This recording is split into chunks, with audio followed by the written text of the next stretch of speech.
So since all of you, or like most of you, are not, like yung mata wala diri sa among I want you to say how when we say need. Need? How. Need? How. Need? How. Okay guys, ni hao, shao, wu hao, wu xi, xin liao bei, wu xi, li zhou bei.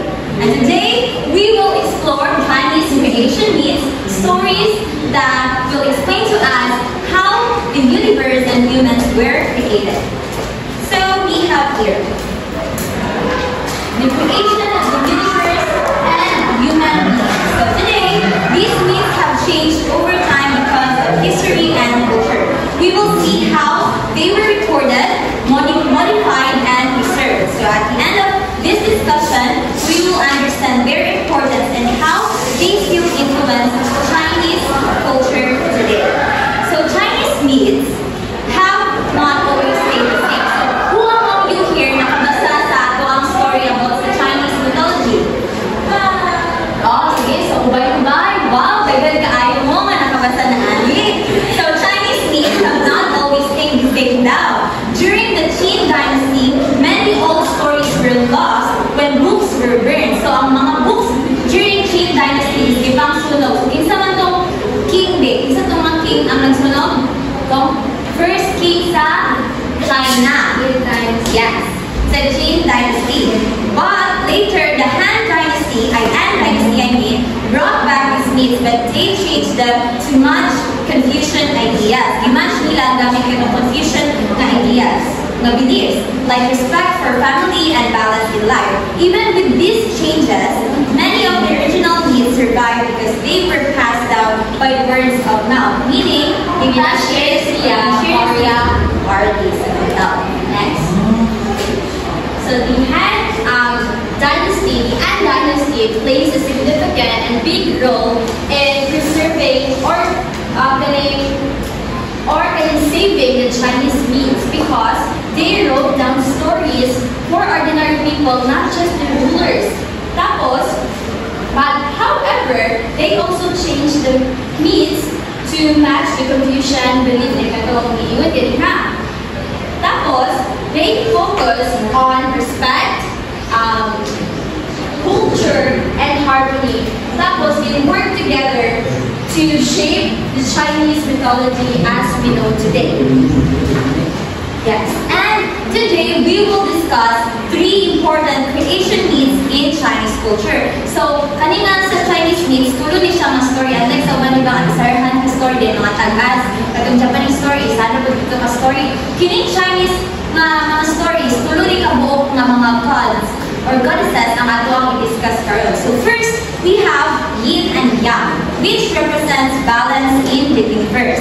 Second is we have Yukwa. Yukwa is the goddess who created humans and repaired the sky and mountain. And the third one is Hanfu, the giant whose body became the mountains, rivers, and land. And these myths tell different versions of how the world was formed. So lahi-lahi ni siya mga version ang ato ang kaning Chinese stories na i-share or like about na related about sa mythology. And now we will discuss or dig deeper unsa ang story about aning tulo ka buok myths.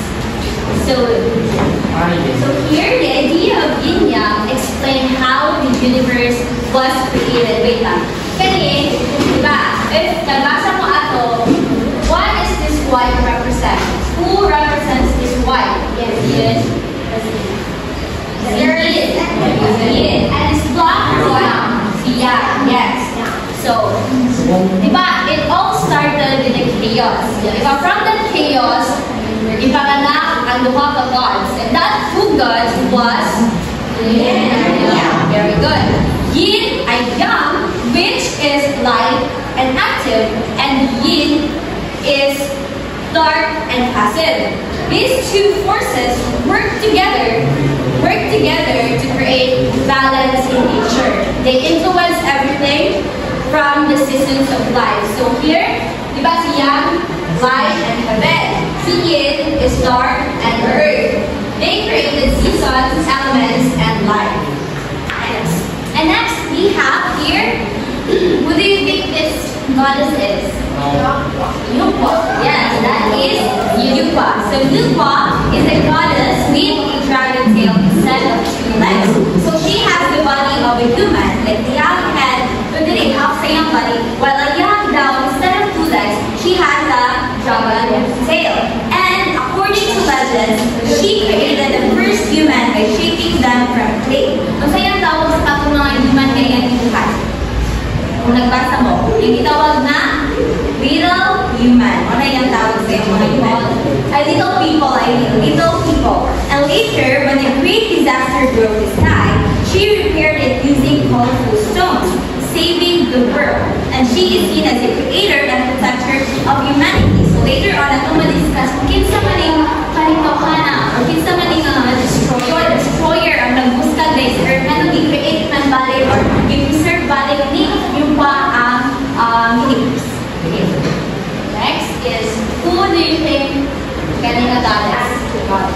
Si Hanku. Hanku was a giant who came from the cosmic egg. So diba, it all started in an egg universe, but shape siya sa egg na universe, tapos mass, like dark kayo siya. Tapos andito ang egg. So from that egg, i-crack siya, para iguwa siya ni Panko, para makagawa siya ni Pagawa sa light. So he used his strength to push the heavens and earth apart. So kani si Panko, kay siya, ay isa siya ka-giant na pag matulog, di ba siya kay mag-lay down na siya sa knees. So from that, when na-realize niya na ang heaven and ang earth ay legit na kaayo. So after years, ay aswat niya kataas ang heaven, tapos down niya ang earth para maglayo sila. 10 feet higher. Every 10 days, mutaas ang height sa earth o heaven, 10 feet. 10 sa heaven, 10 sa feet. Tapos every time na mutaas ang heaven o ang earth, kay mutaas po si Panko. That's all I'm saying. Nataas din naman siya. After thousands of years, he died. His body turned into nature. His breath became wind. His eyes became the sun and moon. And his body became mountains and rivers. Later on, ma-discuss na po natin kung naunsagot ang body. Kung asa mga parts sa yung body yung kinuhan niya na. Okay, now we have the Chinese. So Chinese creation myths have changed over time. Nagkabago-bago, di ba? Wala sila. Napansin ninyo, daganti sila klase-klase na stories sa Chinese. But they remain important in understanding Chinese beliefs. The Anand Dynasty helped save these stories even though they made some changes. Though na bago gamay, at least na-preserve nila itong mga stories. These myths all teach lessons about balance, harmony, and nature role in life. Even today, they continue to influence Chinese culture and traditions. How human were made.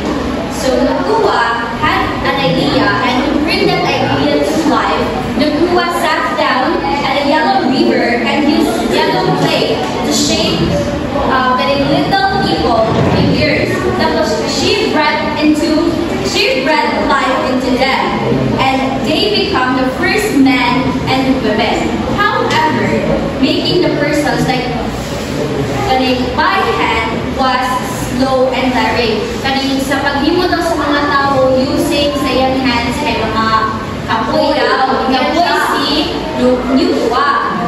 So she found a twisted rope, dipped it in a clay, and shook it. So yan gibuhat kay kapoy man siya, nakakita siya katong rope, twisted rope, and she dipped it in a clay, and then yan ang giuyura. She shook it and allowing drops of clay to fall and form more people quickly. So di ba mas mapadali ang pag-produce or pag-create niya sa mga tao. Kaya igura niya yan ang rope, tapos ipuyog rin niya, din nakatong clay from the rope, magtagak-tagak to siya, din anak bago mga people na mga create. But there was a difference. May kalainan ang katong hand-made niya mga tao, katong mga rope, ay katong clay, yung mga tao, gikan sa clay o sa rope. These handmade people they were intelligent and wealthy, while the role-made people were common folk. So, nandito na tumahibaw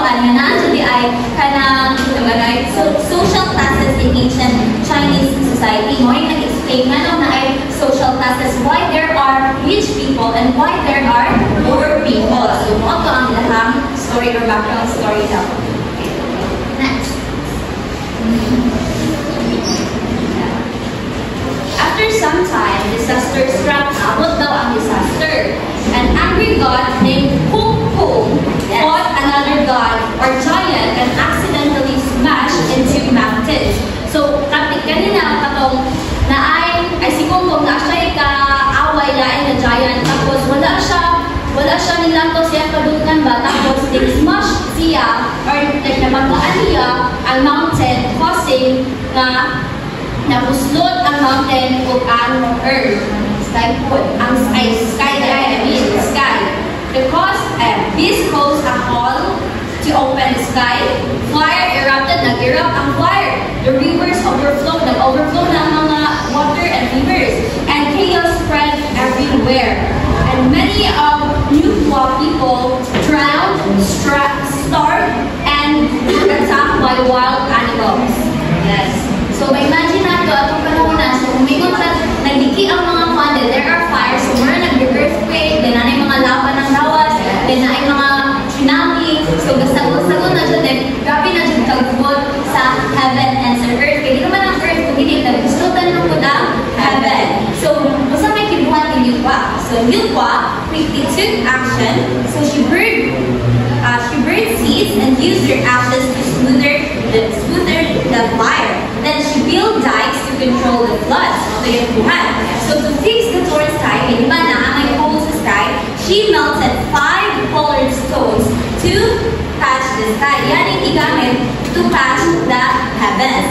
Finally, she cut off the legs of the giant tortoise and placed them up at the 4 corners of the earth as new pillars to support the sky. So yan iputan ang atong giant tortoise o upat ka legs sa giant turtle, mga ito yung libong pillars na may magpugong sa heaven o sa libong corner for a hold sa sky. Next, the consequences.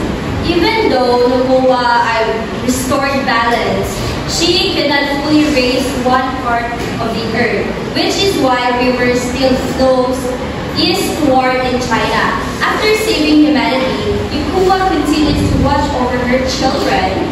She rides through the sky on a thunder chariot pulled by dragons. Grabe no, kaya ang sakyanan kay dragons. He pulls his dragons.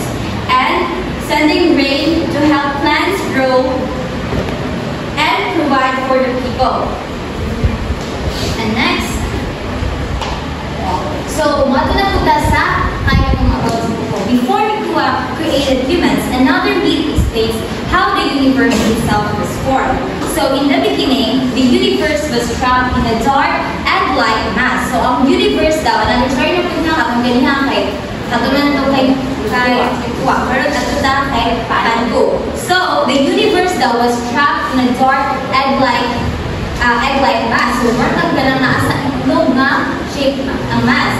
And inside it was Panko. Narito si Panko, and he is the first living being. He broke the egg. So siya ang nagbugang sa egg, allowing the lighter gun to rise and become the sky. So why the heavier being sun and moon became the earth. So nagulag na. Gawas dito dito sa paubos. But there was a problem. The sky was too close to the earth. Ang sky daw is close kaayo siya sa earth. So what did Panko did is that he held it up for 18,000 years until they were fully separated. So katong ganyan istorya na yung istorya is every day he pushes the heavens 10 feet higher and also pushes the earth 10 feet lower para ma-push dun to siya ana. So imagine niyo kung mag-ana siya. Then every day yan ang gina-push up until kung every time kung gina-push siya po din mo siya 10 feet taller. So ako din siya. After Panko completed his work, he became tired and eventually died. Diba, namatay na to siya kay tungkol natugo na kayo siya. But even in death, he continued to shape the world. Why? Kay ang bagay ni Panko kay the Remote Mountains. So, ang head niya, the Remote Mountain of the East, while his feet formed mountains of the west. Tapos his right arm formed the mountains of north, while his left arm formed the mountain of south. And his torso, like ang body niya, ay mo siyang mountain of the center. These 5 sacred mountains define the 4 concerns of the square earth and its center. So each stood firmly upon the earth like a giant stone column, and each did its part to hold up the heavens. Natuto siya nga mountains na nag-create gikan sa body ni Panko, nag-hold siya sa heaven. Right? So from the hair of Panko, ang chin, ang buhok ni Panko sa buhok, sa ulo, sa ang eyebrow niya, o sa chin niya, kaya nahimo siyang planets and the stars. Diba, weird kayo kay ang hair niya, ang eyebrow o ang hair niya sa chin, kaya nahimo planet o stars. Tapos his left eye became the sun, his right eye became the moon. Tapos his breath formed the clouds and the wind. His voice became the lightning and thunder. So ang voice niya naging like lightning and thunder. Tapos and his perspiration and body fluids became the rain and the dew. Tapos Panko's flesh formed the soil of the earth, while his blood and his semen became the ocean and the river in a circle. So kung wala kuno kayo, ang atong river of ocean kay semen ni Panko. Yan po yan. Kasi pagka-inner version, kaya diba si inner po na tuman-tuman at chop-chop po yung lawas na yung latter dito. So kanipot si Panko, same po sa iya. After niya ay hindi siya kita na tanang yung body na appeal na yun. Yes. So next, the foundation of the world. So through this deed, we see how the ancient Chinese people explain the world. Explain nila doon sa kalibutan paghimo. You classify as a caring, protective figure who ensures survival. So si New commercial mother figure kay she wants her people to be safe, to be protected. While Panko naman represents endurance and sacrifice. Imagine how many years he had to endure pushing the heavens and pushing the earth below. 18,000 years. 18,000 years, yes. And these stories provide an understanding of how the earth, the sky, and the people come into existence. They also reflect values such as balance, kinahanglan siya ay dapat balanse ang tanan, order, and the importance of divine beings in maintaining the world. So, that's all. Yes. Any questions or clarifications or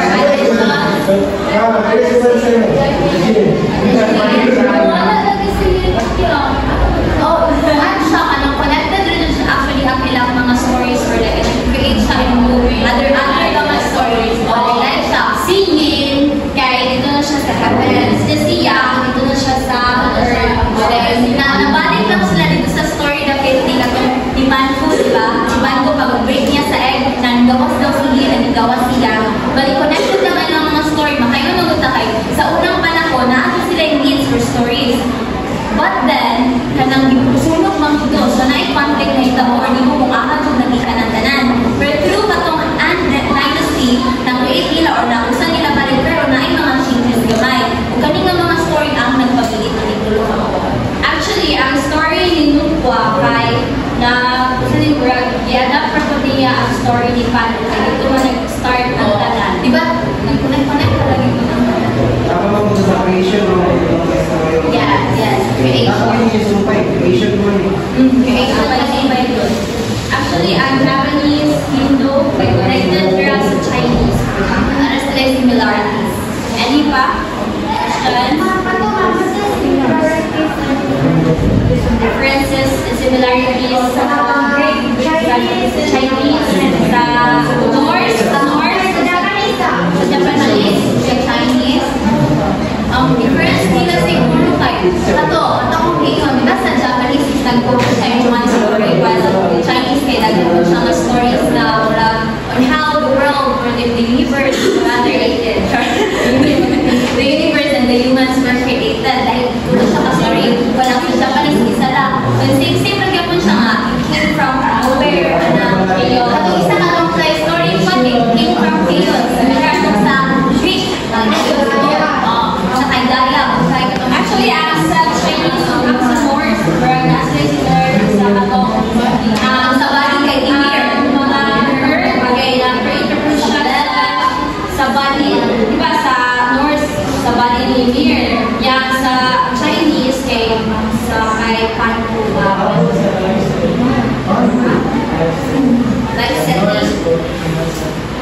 Life setting sa Chinese. Mythology of there's types of lifestyle training.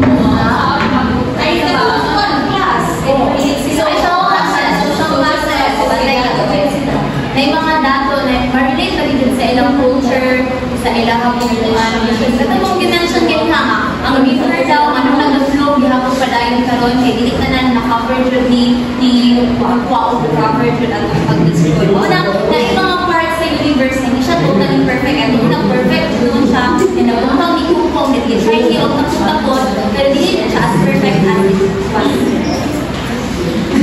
Napay ka siya? Yeah?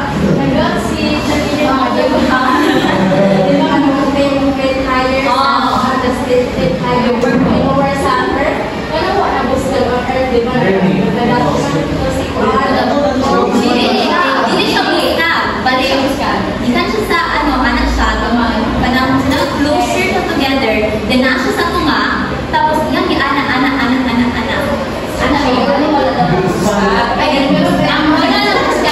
Ang nabanggap ako ni Kungkung kaya mountain rock, tapos ang buslot lang ang sky, wala siya giingon nga, nabungkag. Like, ang dilit nga, nasuran lang.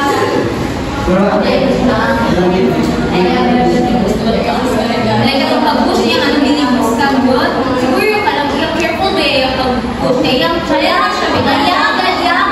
It is not to destroy the earth, but to separate the heaven and the earth. Kaya para pag makalipong siya, yan siya, kita ang earth o ang heaven. Kaya natulog mga pagsipan ko na siya, luwig siya. O imagine niya kung anak ko ng diretso. So, may possibility nga, makagpungan siya or makakita na naman siya. So, careful din yan. Day by day din niya, ginang-push higher in ano ba ito? We can use the mental